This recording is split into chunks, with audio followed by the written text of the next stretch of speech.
টেলজি মেংশো 830 electric বাইকের আর একটি review আপনাদের স্বাগতম।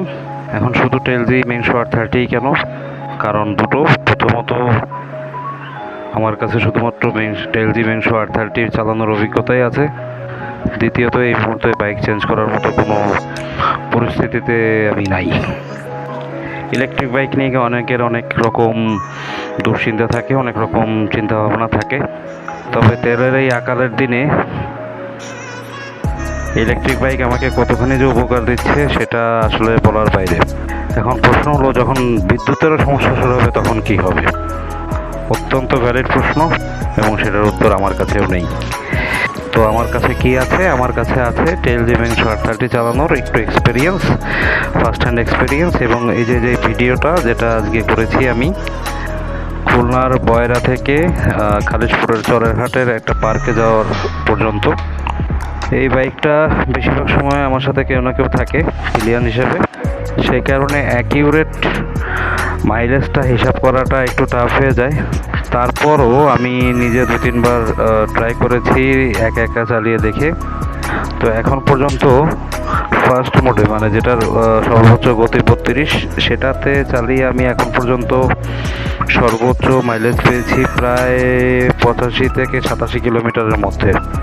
এখন এখানে মাইলেজ হিসাবে একটু ঝামেলা আছে, সেটা হচ্ছে যে আমি গুগল ম্যাপে যখন দেখি তখন দেখা যায় যে মাইলেজ যেখানে দেখাচ্ছে 47 কিলোমিটার, সেটা আমার বাইকে দেখায় প্রায় 54 কিলোমিটারের কাছাকাছি। এই যে 7 কিলোমিটারের গ্যাপ মাইলেজের হিসাবে, সেটা আসলে কিভাবে বা কেন সেই সম্পর্কে আমার কোনো আইডিয়া নেই। এটা একমাত্র টেলজির যারা অথরাইজ ডিলার আছেন বা টেলজি যারা তৈরি করেন তারাই বলতে পারবেন। আশেপাশে আরও অনেক বাইক রাইডারের সাথে কথা বলে দেখেছি যারা ইভি চালান, সেটা অবশ্যই ইয়াদিয়া বা রিভোতেও একই প্রবলেম আছে। একদম অ্যাবসোলুট অ্যাকুরেট মাইলেজটা কখনো পাওয়া যায় না। যেটুকু চালানো হয় তার চেয়ে দেখা যায় যে একটু বেশি মাইলেজ শো করে। তবে গাড়ির গতিবেগটা হচ্ছে যে আপনার যেটাতে লক করা থাকে ওই সেটুকুই কিন্তু গতি না। আপনার গাড়ির গতি মোটামুটি, আমি যেমন হাইওয়েতে যখন চালাই 45 কিলোমিটার আমার গতিবেগ দেখায় লক থাকে স্ক্রিনে, কিন্তু আমি মোটামুটি গতি তুলি 52, 55, 58 পর্যন্ত। আমার আশেপাশে যারা বাইকের থেকে তারা মাঝে মাঝে বলে আর কি যে ভাই গাড়ি তো 58-তে চলতেছে। কারণ সে আমার পাশে আছে, তার গাড়ির স্পিডোমিটারে দেখতে পাচ্ছি 58, আর আমার এখানে উঠে রয়েছে 45। ব্যাপারটা একটু মাঝে মাঝে আজবই লাগে। এটা আগের ভিডিওতে উল্লেখ করেছিলাম। এবার আসি সার্ভিসিংয়ের ব্যাপারে। সার্ভিসিংটা নির্দিষ্ট সময়ে করিয়ে নেওয়াটা বেটার। তবে আমার যে জিনিসটা ভালো লাগেনি এই বাইকটা, সেটা হচ্ছে টায়ারটা 10 ইঞ্চি রিম, এর উপরে টায়ারটা খুব একটা ভালো কোয়ালিটি না, আমি যতটুকু এখন পর্যন্ত অনুভব করছি প্রায় 7500 কিলোমিটার চালানোর পর। এর মধ্যেই বাইকে একবার আমার জেল দিতে হয়েছে, আবারও জেল দিতে হবে হয়তো বা খুব শীঘ্রই। আর দ্বিতীয় কথা, আমি খুব হেভি রাইডার, সত্যি কথা বলতে।